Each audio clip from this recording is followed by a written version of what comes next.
Hi everyone and welcome to my channel.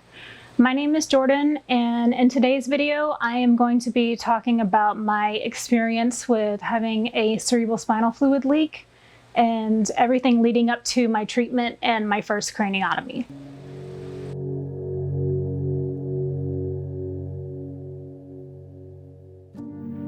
My issues all began with a runny nose. My nose was running out of one side only, just my right side, for years and years. I wish I could tell you a specific moment in time that it happened, but I can't remember when it started. I just know that it's been at least 10 years that I've been dealing with it, and it just became second nature for me to be wiping out my nose or sniffing throughout the day. And there were times even when I was at dinner and my husband would have to embarrassingly tell me, hey, you need to wipe your nose. At first, I thought it was probably just allergies. So I took every single allergy pill under the sun, trying them all. None of them worked. None of them did anything for my runny nose. So then I went to go see an allergist and got allergy testing done to see if maybe I can just pinpoint to a specific allergy and avoid that. All that the allergy testing told me was that I had a mild allergy to soy. So there were no answers there. After a while, I started thinking that perhaps I have a deviated septum, and maybe that's why my nose only runs out of one side.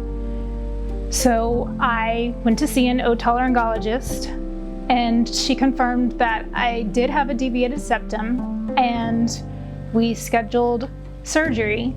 I was going to have a septoplasty with turbinate reduction and Clarifix, which was kind of a new procedure at the time, which freezes the nerve that produces the snot, I guess. I was looking forward to the surgery. I had hope, and I was just thinking, this is going to solve all my problems. Maybe I'm going to come out of the surgery and my nose is never going to run again. Unfortunately, this was not my experience, and my nose continued to run. I talked to the doctor, and she thought that I had vasomotor rhinitis and prescribed me a nasal spray that I had to take 3 times a day. I gave it a little time to work, but it still didn't work. My nose was still constantly running just out of the right side, and it was always just a clear watery fluid, kind of tasted like salt.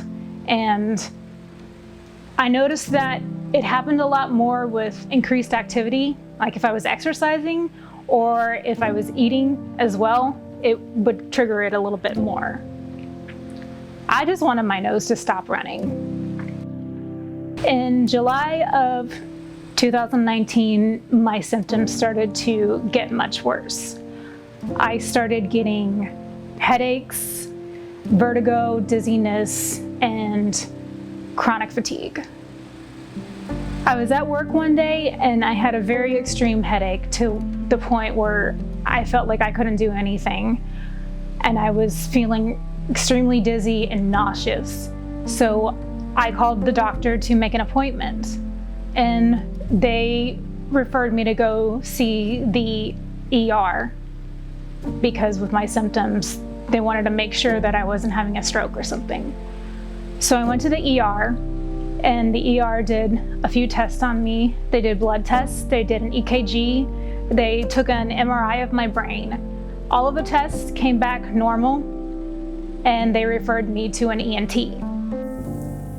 A week later, I went to the ENT, and as soon as I started explaining my symptoms, the ENT and the PA both immediately said, this might be a CSF leak.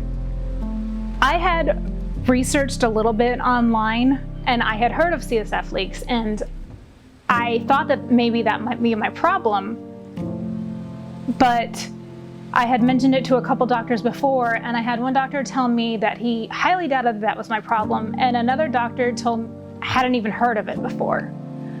So hearing these doctors finally say, this might be your problem, gave me some sort of hope, thinking maybe I'm gonna finally get diagnosed and get the real issue addressed. I started researching CSF leak symptoms and I found very little.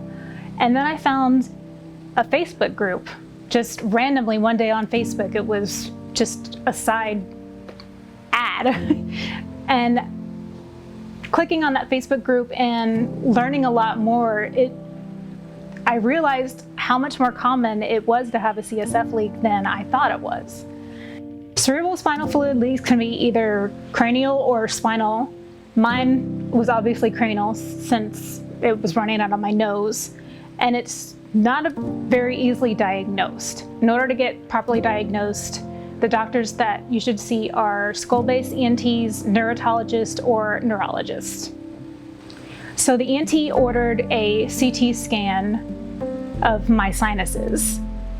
And when he spent a lot of time looking at a CT scan, and what he concluded was he didn't see any obvious bone cracks or bone defects that might be the cause of my leak, but he did say that my dura, which is the lining of your brain, was very thin and was most likely the reason for my leak.